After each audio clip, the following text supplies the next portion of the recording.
예수님, 오늘은 로마서 12장 말씀 묵상하며 예수님과 대화합니다. 로마서 12장은 접붙임 받은 자의 삶이란, 구원받은 성도의 삶이란 어떤 삶이냐 하는 그런 말씀인 것 같아요. 저도 구원받은 자로서 어떻게 살고 있나 생각해 보게 됩니다. 영적인 예배를 드리는 것이다. 그것은 몸을 거룩한 산 제물로 드리는 삶이다. 이것이 너희의 영적 예배다.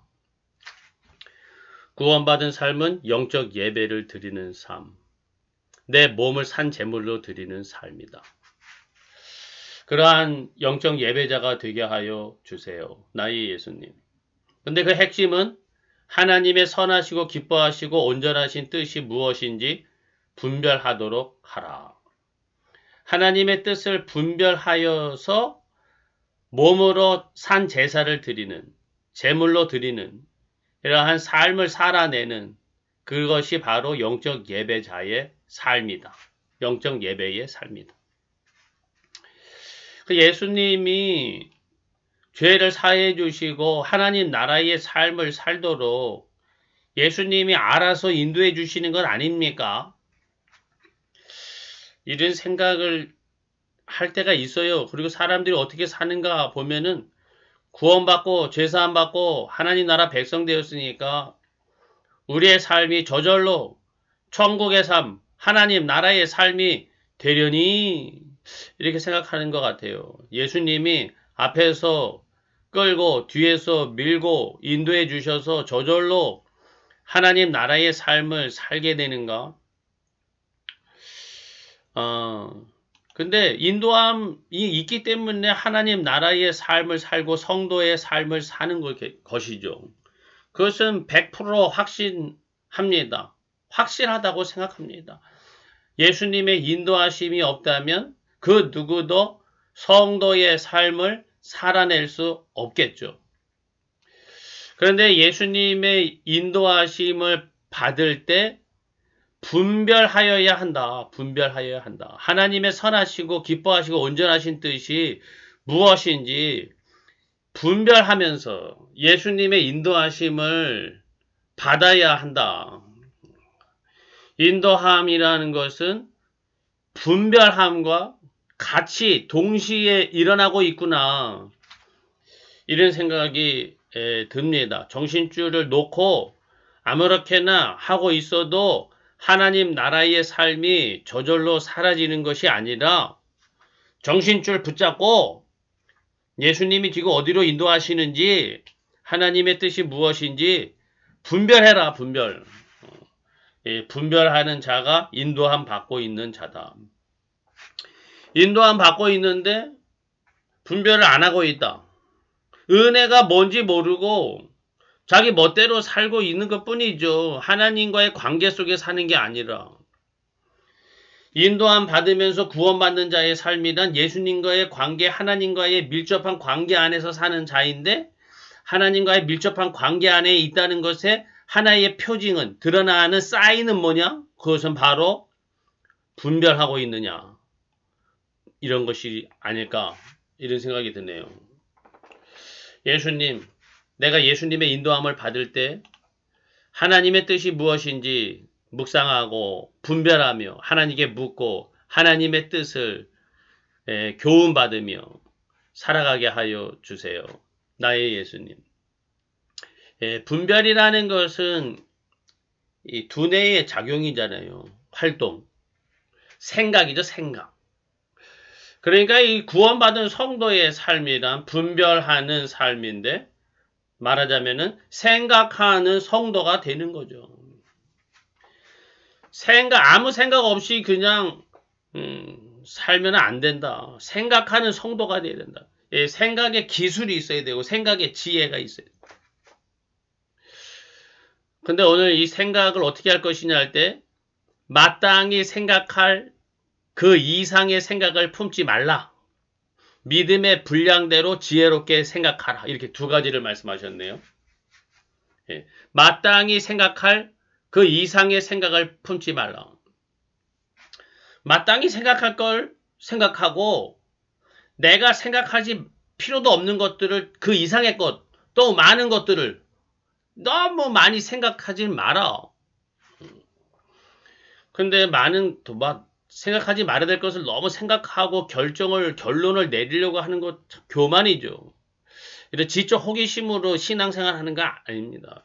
자기의 이 뇌의 지적 호기심을 충족시키기 위해서 신앙생활 하는 거, 그것이 구원받은 자의 삶과는 다른 것이다. 그건 지적 호기심이지 영적인 어떠한 묵상 생각하고는 좀 다른 것이다. 이런 것 같네요. 근데 문제는 마땅히 생각할 것을 생각을 안 해요. 내가 지금 내 삶 속에서 내가 마땅히 생각해야 될 것이 무엇인지 그걸 생각해야죠. 그리고 그 생각한 대로 또 인도하심을 받아서 살아야죠. 예, 우리 사회에 이 안전, 재난, 인재 사고 이런 건 많이 일어나더라고요. 그리고 불의한 억울하게 피해 당하는 사람들이 많이 생겨요. 왜 그런가 하니까 마땅히 생각해야 될 것을 생각하지 않는 직무유기를 하는 사람들이 있어서 그들로 인해서 아무런 죄 없는 무고한 자들이 피해를 입습니다. 피해를. 그리고 그 누구도 책임을 지지 않습니다. 마땅히 생각할 것을 생각해야 되는데 그걸 생각 안 해요. 신앙도 그런 것 같아요.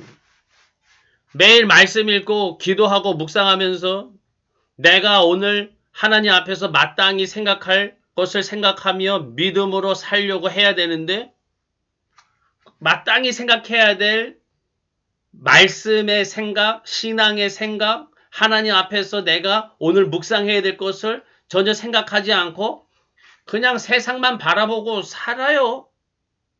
그리고 주일날 와서 하나님께 은혜 주시옵소서 이렇게만 합니다.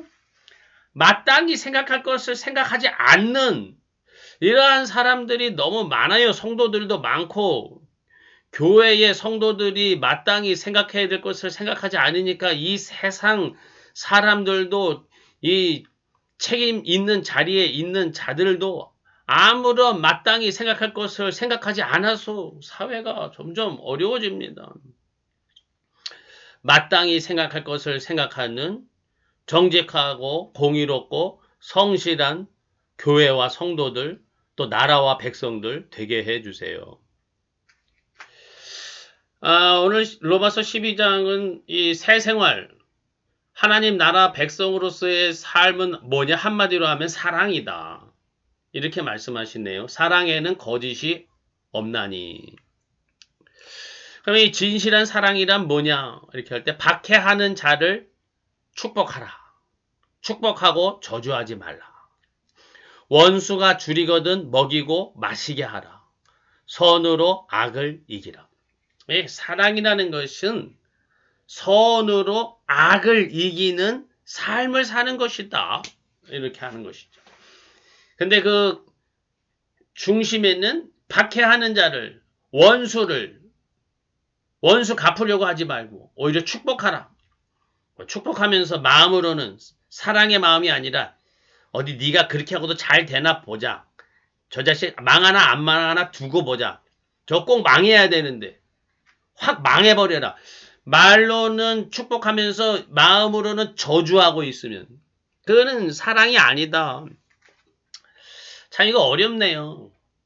근데 원수가 이 나를 박해하는 이 원수들이 잘 되고 형통하면은 이 세상에 불의와 죄악이 판을 치지 않습니까? 하나님 어떻게 합니까? 악을 심판하셔야죠. 불의한 자들, 죄인들, 악한 자들이 벌을 받아야죠. 그래야지 이 세상이 공의롭게 돌아가는 거 아닙니까? 근데 오늘 말씀은 야 세상이 공의롭게 정직하게 바르게 돌아가는 거는 저들을 네가 심판해서 되는 게 아니다. 그건 하나님이 하시는 일이니까 원수 갚는 것은 하나님의 진노하심에 맡기라. 그리고 너는 한 영혼이라도 바르게 하나님 앞에 세워지기를 위해서 영혼을 사랑하고 그들을 축복하라. 그들이 정말 예수 그리스도의 복음을 영접하고 하나님의 뜻으로 변화되어 새 사람 되기를 위해서 축복하라. 그것을 위해서 기도하라. 영혼을 사랑하라. 이렇게 말씀하시는 것 같네요. 진정으로 한 생명, 한 영혼을 그 겉모습으로 그 한 행위로가 아니라 그 영혼을 진정으로 사랑하고 축복하는 그러한 마음으로 살게 해주세요. 나의 예수님.